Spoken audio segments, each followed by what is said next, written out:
bringing you the best in country and Irish music. This is your station, irishcountrymusicradio.com.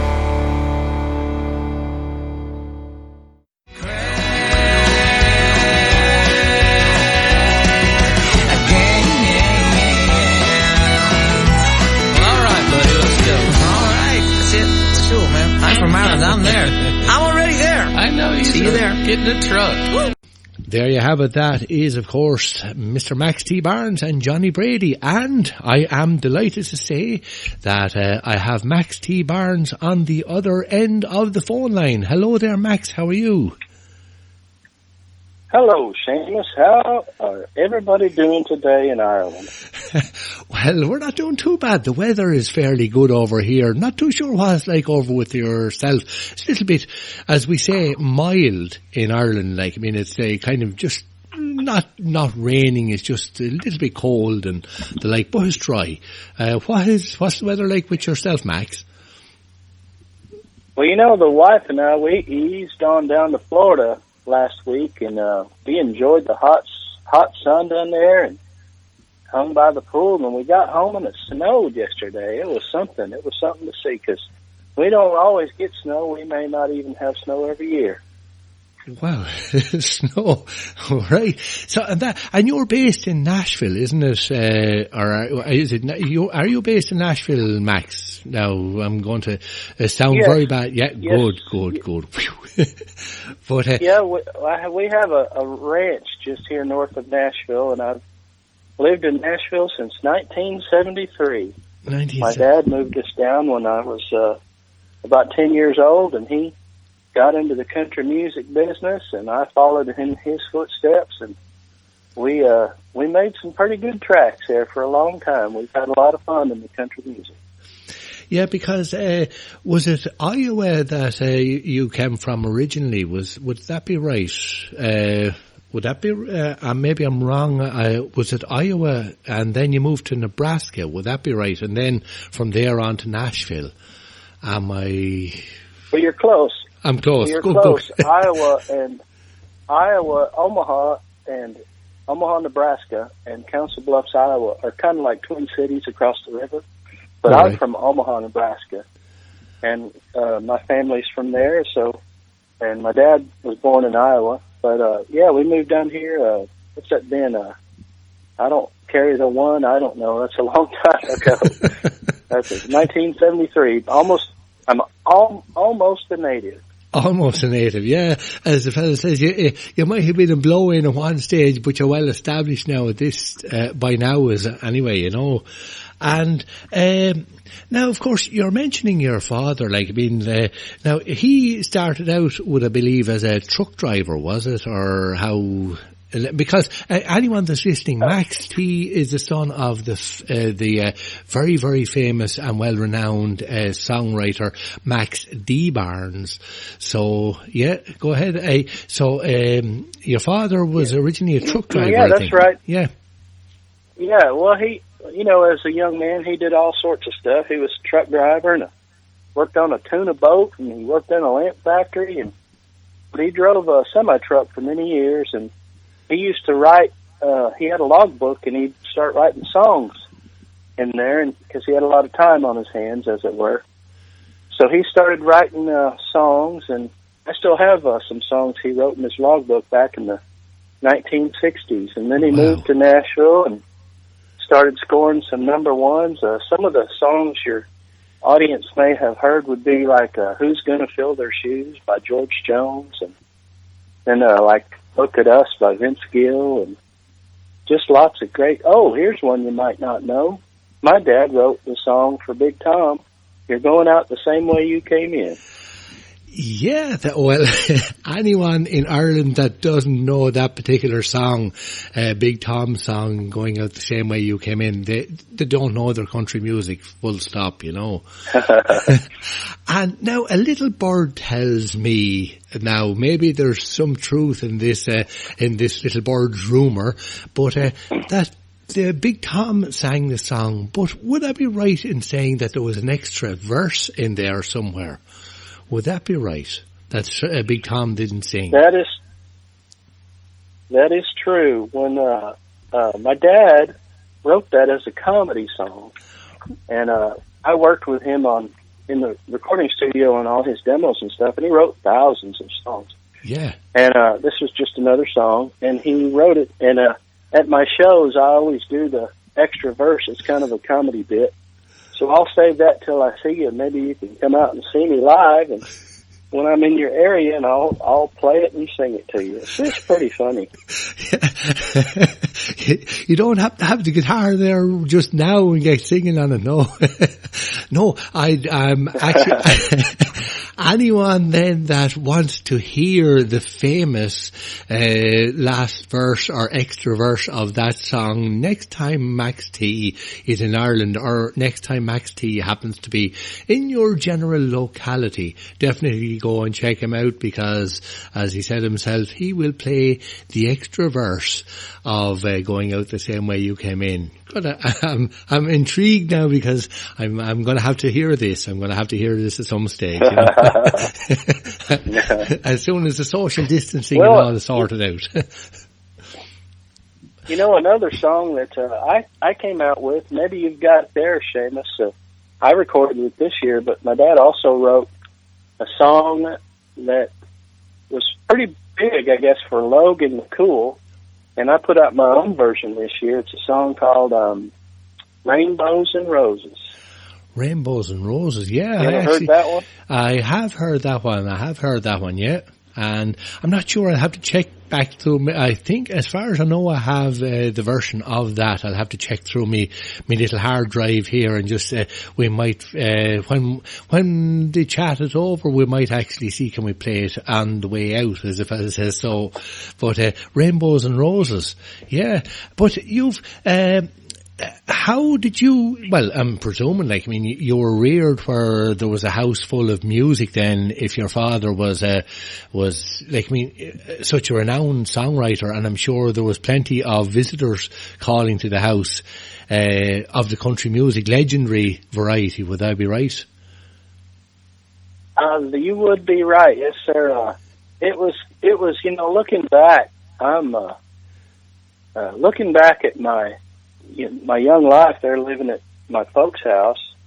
You know, it wouldn't be nothing for Merle Haggard to come by, or Kenny Rogers, or George Jones, or Garth Brooks, or Vern Gosdin, or, you know, everybody came by because they came to write songs with my dad. Vince Gill, John Anderson, just, you know, the list goes on and on. It was just kind of what they did, and looking back, it was just, you know, guys he worked with. And, of course, they are still just people. But, you know, after getting out on my own and playing with some of the country music stars and seeing how the folks love the country music stars, you know, looking back at some fond memories. And we all had some great laughs. My dad was one of the funniest guys you'd ever meet. He was so funny. And just always a good time and a lot of laughs, and that's why he drew people to him. And of course, he was a great songwriter too. So it was a lot of fun, and people just flocked around him.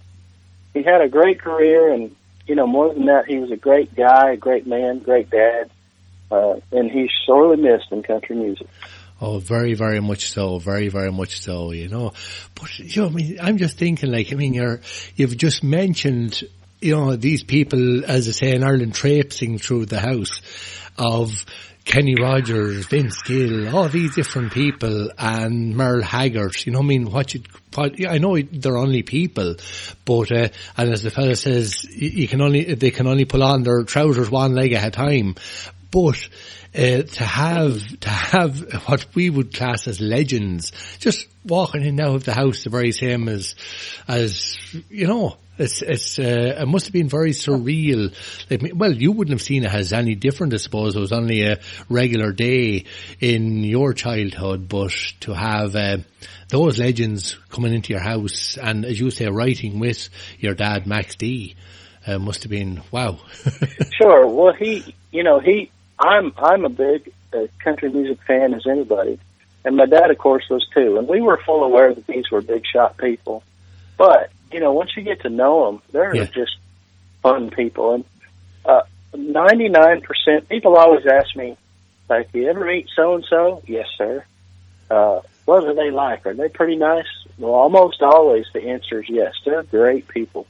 And the great ones live on, and the great ones became superstars because people love them, because they're good people. So, yeah, 99% of the people I ever met working with or writing with, they're just like you'd hope. They're just real nice folks. Real nice folks, yeah. And as you, your father wrote, thank God for the radio, Alan Jackson. There was Chiseled in Stone, Vern Gosling. If I'm not mistaken, did that one was a Grammy or something, big award as well, Chiseled in Stone? Yes, sir. My dad had 3 Grammy nominations, though he didn't win a Grammy. All right. But he had 3 CMA Song of the Year nominations, and he won 2. So he won 2 CMA Song of the Year awards. Yeah, and of course, if I'm not mistaken, one was Chiseled in Stone. Yeah, go ahead. Sorry. Yeah, one was Chiseled in Stone with Vern Gosling, and the other one was Look at Us with Vince Gill. Now, he had some serious competition when he was, look at us. If I'm not mistaken, he had some very serious competition that year. There was a young upstart was, from the same household, was after arriving on the scene, and he had a song. Could you be more specific? Yeah, there was a gentleman called Max T. Barnes, if I'm not mistaken, was up against his father that year, and he created a bit of history, if I'm not mistaken. Would that be right, Max? Yes, sir. That's an awful funny story to tell, unless you're me. Yeah, my poor mom didn't know who to root for. That year we had written Colin Ray's song, Love Me, and it was a big, big hit over here. It was number 1 for 3 weeks. Yeah. And we thought, we might, and then we got nominated for Song of the Year, which is a amazing honor to even get nominated. And then I found out my dad was nominated. And so, we were very happy, both of us, and my poor mom didn't know what to do. Like her little boy was up against her husband. Yeah, the old man taught me everything I know, but he didn't teach me everything he knowed. So they won that night, and well deserved. It's a beautiful song.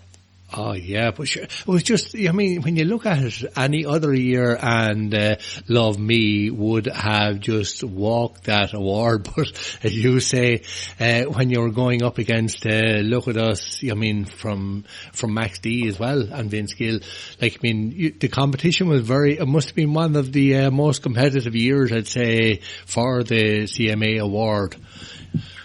Definitely. Looking back, I still have those. You know how they have and the winner is envelope? I still have both of those here at my home, and they're framed and everything. And to look at those songs, what he was up against, like, Here's a Quarter, Call Someone Who Cares, or 18 Wheels and a Dozen Roses, Down at the Old Twist and Shout. There were some amazing songs that year, and they're all huge songs. It was just, he was up against some stiff competition. But a well-deserved win. Good country music. Now, Love Me, it's one of my all-time favorite songs. There's just, it's I was just saying to you on the phone there just before we came on that from the first time I heard that there in the early 90s, and I just said, wow, that is the whole story in the song and everything. And in Ireland, you see, back then we didn't have the internet hadn't been invented or anything, and there was no way of getting music. And I remember that all the record shops around, I had them all plagued. Could they get this Colin Ray and this song Love Me? And wasn't to be got. And then I was delighted with myself. In 1998, I managed to get over to New York to see a cousin of mine, Paddy. How are you, Paddy, if you happen to be listening in? And they're in Manhattan, off down to J&R Music World in Park Row. And the first CD I went looking for was Colin Ray, just so as I could get that song, Love Me, just to have it. You know, it was fabulous because it was being played off the radio here in Ireland at the time, but just trying to get my hands on it. And what is there a story behind Love Me, or was it just, like, where did the whole, I'm always fascinated in where the backstory is for a song or where the inspiration came from. So what was the background to Love Me, or can you divulge that secret? Sure. Well, at the time, I was working. I came up as a guitar player. Yeah. And I think I was 26 years old when I wrote that song. And I was on the road playing the guitar for Skip Ewing. And he was a pretty big star here at that time. And we were on tour with Garth Brooks and the Judds and Reba McEntire. It was a great tour. Wow. And we had a drive all the way from Nashville to Utah, which is like a 3-day drive. And we were both songwriters, and we just riding in the back of one of those well, not old, but one of those big tour buses, and we just had 3 days to kill, you know. And we just said, well, we ought to write something. So we just started, talking about our grandparents and talking about my dad used to always go to town and get my mom something to eat, or vice versa, and he'd always leave her a note that says, I'm going to town, love me. And those kind of things, but as far as like, if you don't know, I wrote songs for 30 years as a job, and that just go into the office every day and write a song. It's a wonderful job. Yeah. But it is a job, so very quickly you will run out of your own stories, so. But it's bits and pieces from memories of mine and memories of Skip Ewing's that you piece together and make a kind of a quilt that becomes a song. And, it's not from beginning to end, it's not a true story, but it's a lot of true stories, if that makes any sense. Yeah, it's a kind of a combination, it's like your patchwork quilt of different bits and pieces put together to make something wonderful. That's how to put a warm, fuzzy feeling, as the fella says, to you. Yeah. We try to tug those heartstrings. It's magic, and I believe that it's a gift God gives one. And, if I could take credit for it, I'd just do it all the time, But those are, sometimes you'll happen upon a magic thing, or you're gifted a song that turns out to, people fall in love with it, and it's been very, very good to us all these years. And I've been all over the world singing that song, and I can't tell you how many times people would come to me and say, we buried my father last year, and we played this at his funeral, or we got married this year, or 20 years ago, and we played this at our wedding. Wow. And it's so touching, and it moves me every single time. It really does. I'm very proud to be a small part of that. Wow. And when you had that written, Max, did you know straight away, do you get the feeling like this is a classic, this is going to be a great song? Do you realize how good the song is from day one as such, from the minute you have the last word or the last note put down? Do you know that that's going to be a hit? Yeah, well, that's a great question, and here's why. When you write songs for a living, you go in to write a song every single day. Yeah. And you write a song, it's like chopping wood. You chop a piece of wood and you throw it in the pile. Chop another piece of wood and you throw it in the pile. And you do this every day for, 30 years, I did. Yeah. And you sometimes but you never really know. Yeah. And we have these people in that industry they're called a plugger, but you might call them a song salesman.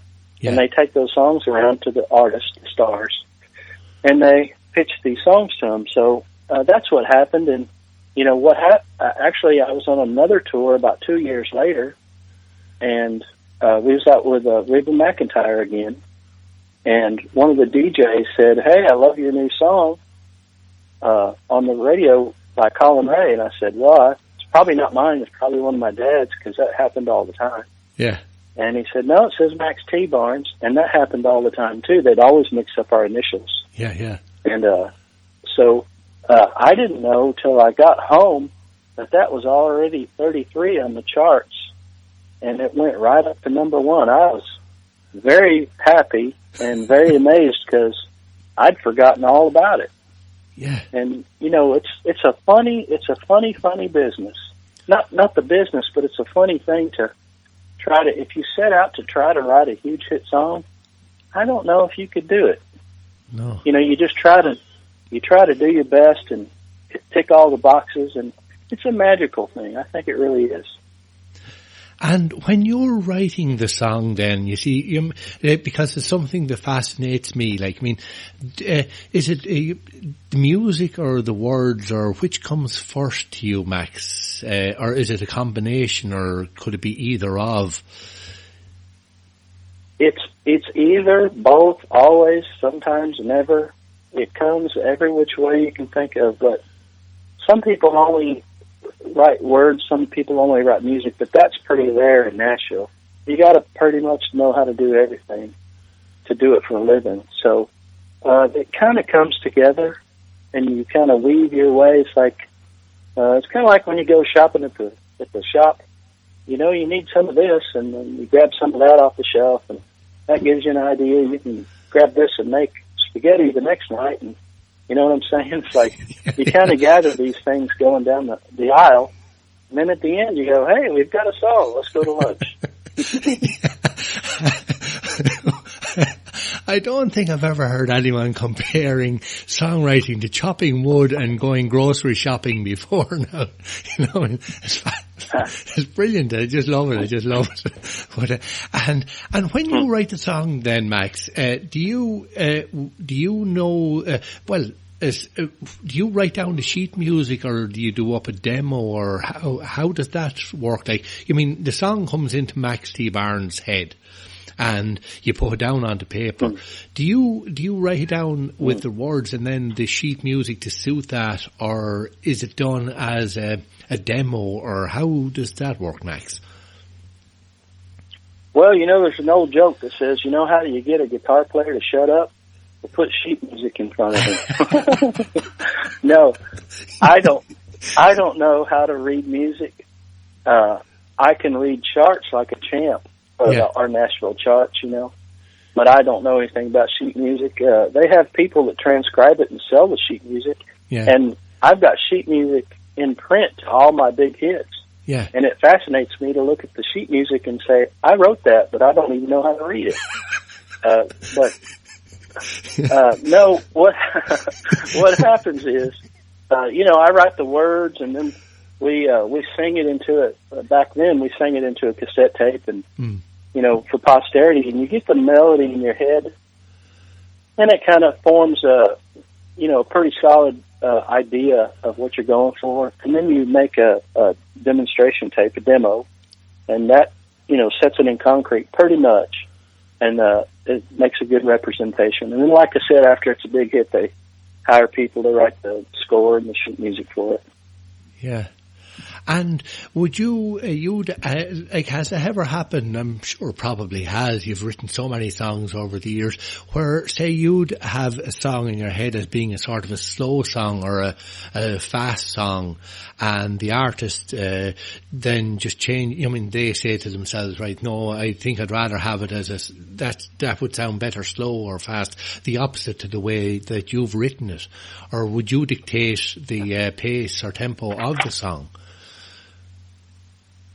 I'd say about 90% of the time it turns out about like I made it.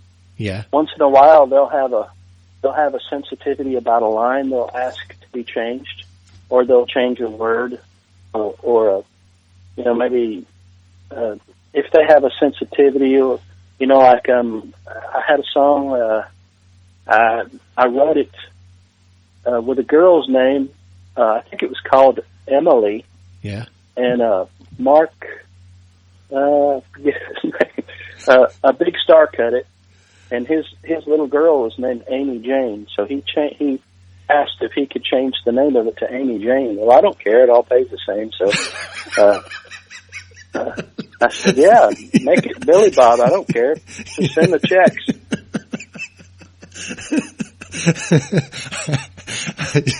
Sorry, I just love the attitude there. Yeah, change away, work away, as long as the checks. Yeah, that's brilliant, just brilliant, absolutely love it. And now, so, but your first hit song then was Vern Gosden, Way Down Deep, if I'm not mistaken. And you're only a young fella, you're only a cough of a lad, as they say in Ireland, when you wrote that one. Or when, yeah, would that be right? Yes, sir. I was 19 years old. I was just off the road. I was 19. It was just about the last few weeks that I still lived at home with my folks because I was on the road. So I wasn't home much. So I'd come home, and my dad was a serious, multi-number one songwriter for the band. Yeah. And he would never write a song with me before because he took it very seriously.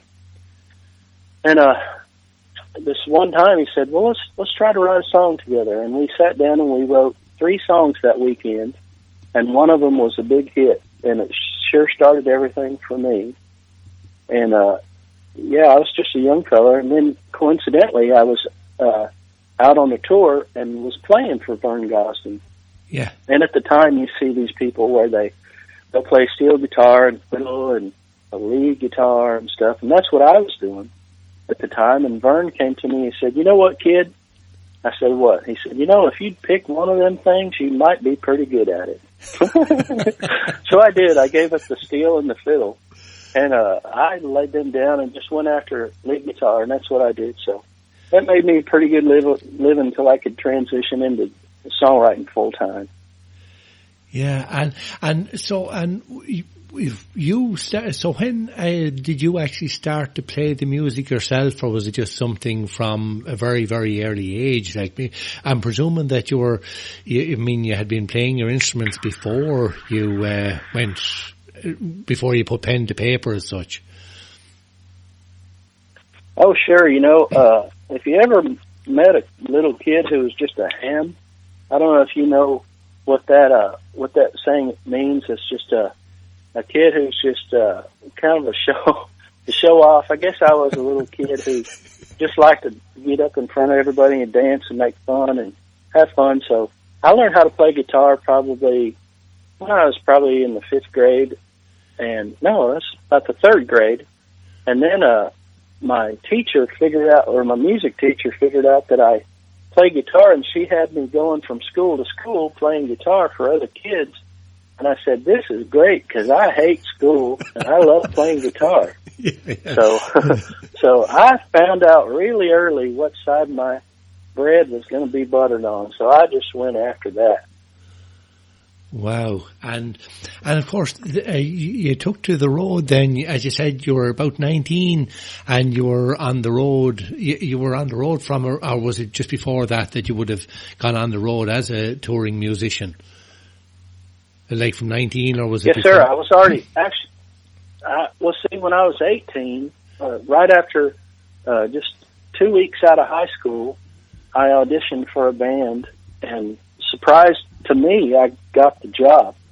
And so I went right out of high school on the road, full time playing lead guitar with this one and that one, Joe Son and Bobby Bear, Tanya Tucker, just all kinds of country music stars, and we really had a lot of fun. It was a great education for a young fella, and we toured Europe many, many times and just did all sorts of fun stuff. It's been an amazing life, I could say. Just all the interesting people I've been privileged to meet all around the world and make friends, and it's just been a lot of fun. Even, I believe, now in Ireland, when we'd have our 21st, there'd be you'd have a party in the local hall or the local hotel or pub or something. I believe even for your 21st, you were on the stage somewhere playing as well, were you? Like for your 21st? Well, you know more about me than I know about myself. Yes, that's true. I was in, I forget the name of the city, but it was in Sweden. Maybe, I forget what city it was, but I was 20 and I turned 21 in Sweden, and I used to make fun. I used to say like that Merle Haggard song, I turned 21 in Sweden, doing life without parole. No one could steer me right, but Mama tried. And then I met Merle Haggard years later, and I told him about it, and he laughed. And then I said, we call that the Better Butter song. And he goes, why do you call it the Better Butter song? And I said, Mama tried to raise me better, butter, please, and I denied. He laughed. He thought that was funny. The Better Butter song. That is brilliant. And so Merle was very impressed by your new title for his very famous song. Oh yeah. Well, I didn't come up with that. We, us musicians, we'd always just call it that. It's like, let's play Better Butter, and we'd kick off into it. It's just a nickname, But he had never heard that before because he's Merle Haggard and we weren't. But it was a nickname musicians that I know gave that song, and because we all just love Merle Haggard. He was by far the greatest country songwriter singer I think who ever lived. Yeah, he's a legend.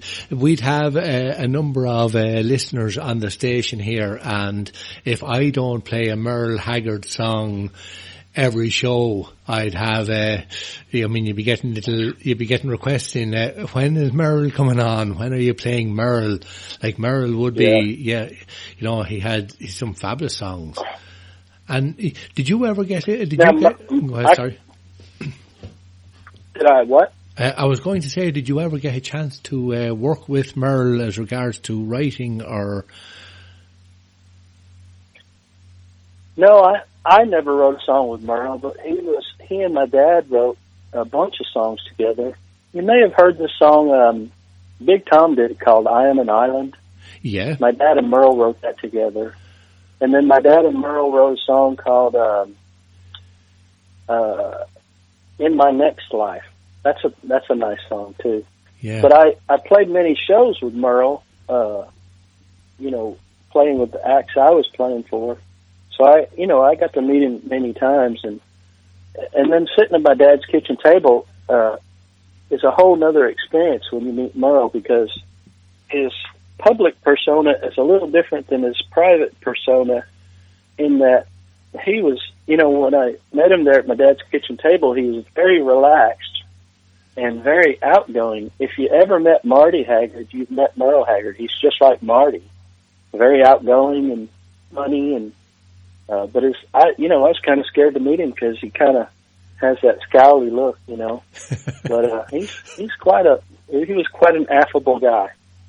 Yeah, and of course, you and Marty, actually, you released a song there together a couple of years ago as well, if I'm not mistaken. Yeah, would that be right? That's right. Yeah, we did a song that our dads wrote together, and that's a fun one. And Marty and I have been friends, for 30-some years. We were both young, upstarts, and we worked in the studio a bunch together, wrote songs together. So Marty and I have been a long, long time. He's one of the dearest people you'll ever know. He's one of my dearest friends. He and I did a country cruise together with Timmy Tucker in the Caribbean. We've just done a lot of things together. He's a great guy. Yeah, and you mentioned Kenny Rogers there as well. Like, Kenny was such a legend as well, and what would he have been like, when he was calling to the house as well? Like, what was sadly departed over the last year, Kenny, and I was a huge fan of him myself, and what was he like to meet? I know you say everyone is nice, but what was he like as regards to just to meet up, or was he laid back? Was he hyper? Was he what sort of a guy was he? Well, this would be a great opportunity for me to make something up, but I never met Kenny Rogers. He was there at my dad's house, but I wasn't there. Yeah. But Kenny, he has great reputation. I know many of the guys who played, because I kind of got the best of both worlds. I knew all the musicians in the bands because I played with them before I started being a songwriter. So I had kind of two tiers of friends. I knew the stars, and then I knew all their bands. So, and still do. Yeah. But Kenny had a great reputation as a very generous man to work with, and I've read a couple of his books when I was very young, just because I admire winners, people who, succeeded to the top of their game. And I was probably in 11th grade in high school when I read his book. And if you haven't read it, it's a very, very good book, and it was inspirational to me.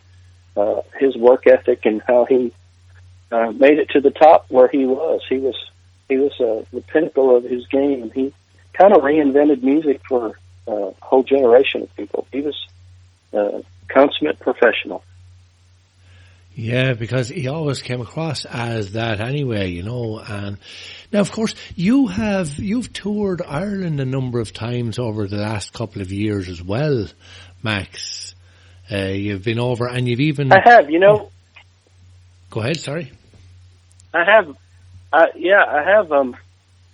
a funny thing. I've got to meet most of the country stars in Ireland, and a funny thing, I was at the Late Show, was it last year, I guess? Yeah. Last year, and I was talking to Nathan Carter, and he said, will you send me some songs? And I said, I know a great song you should cut. It's If You Want to Find Love by Kenny Rogers. My dad wrote it. Yeah. He said, I know that song. So I sent it to him, and he cut it. So,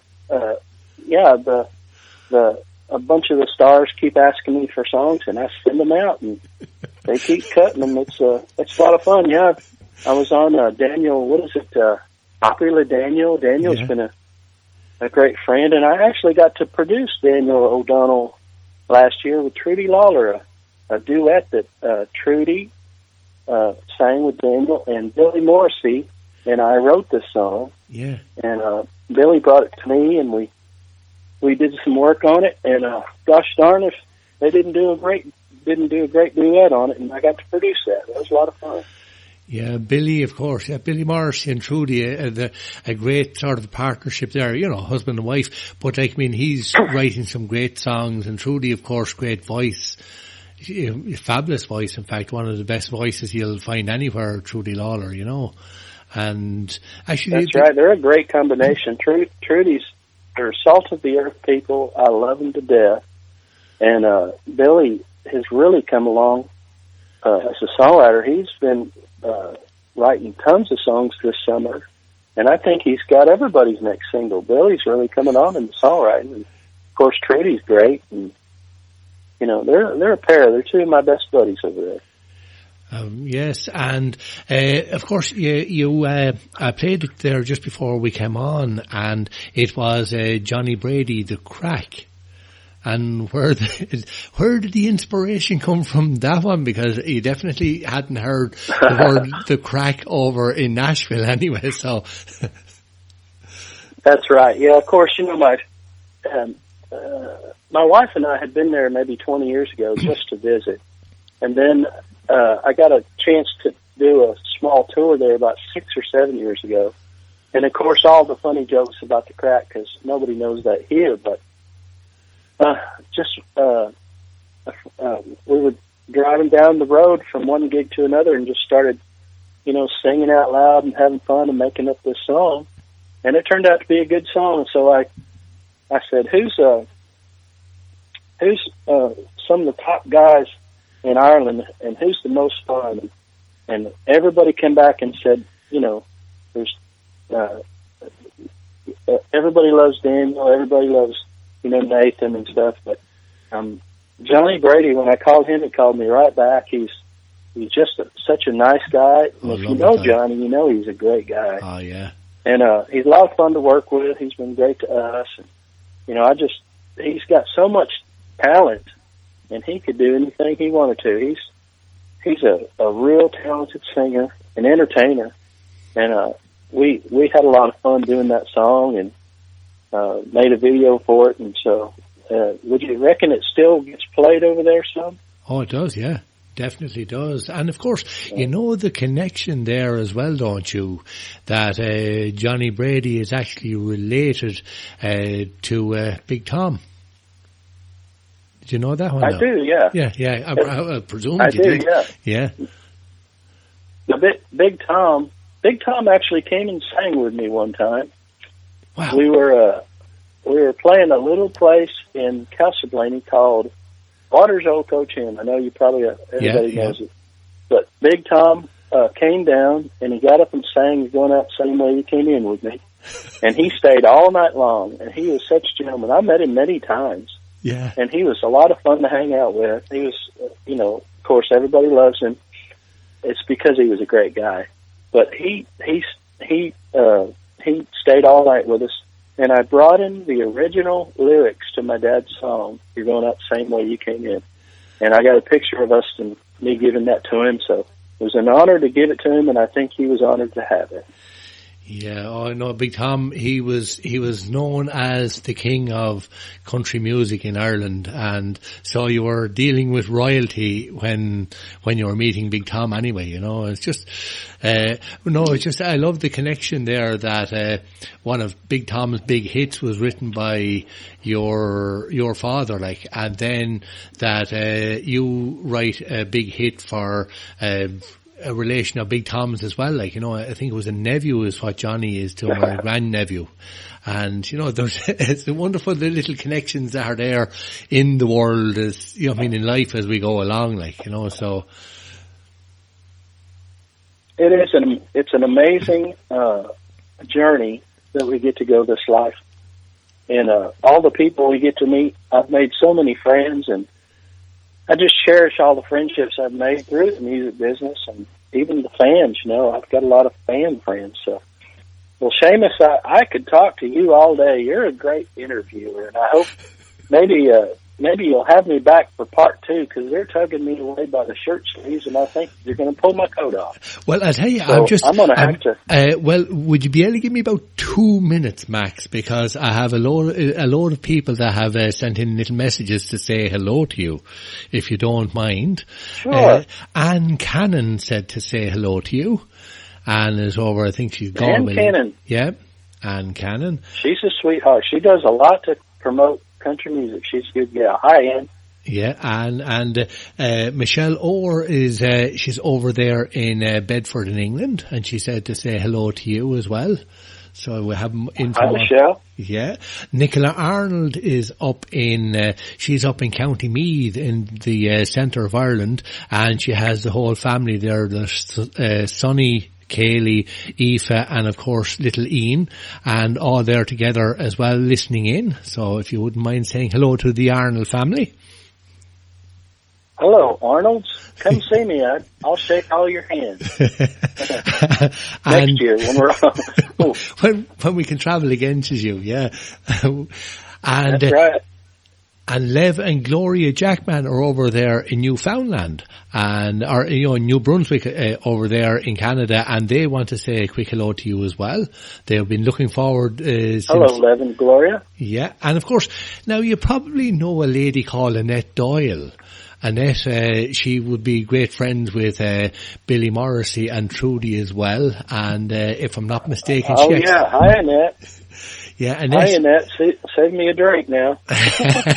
Annette said to me that in all her career, she said one of the highlights of her career was both the fact that you sang Love Me to her one night, and also the fact that she actually sang it back to you as well another night.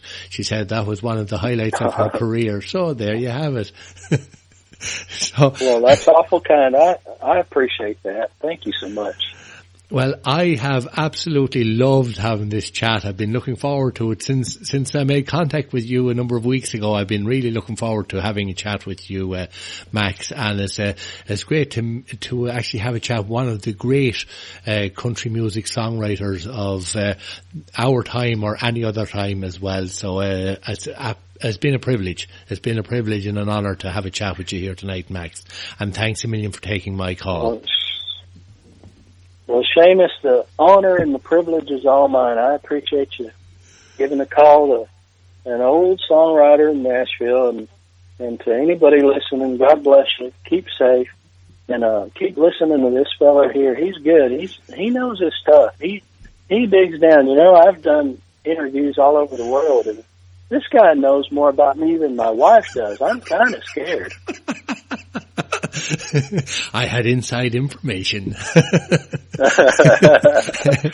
thank you, Seamus. God bless you. God bless all of you. Thanks a million, Max. Going to play out here with Rainbow and Roses, the song that Max was talking about earlier on.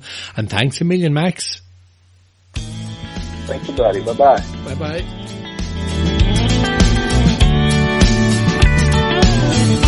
You're as warm as you are pretty, and you feel so good to hold. Bringing you the best in country and Irish music. This is your station, irishcountrymusicradio.com.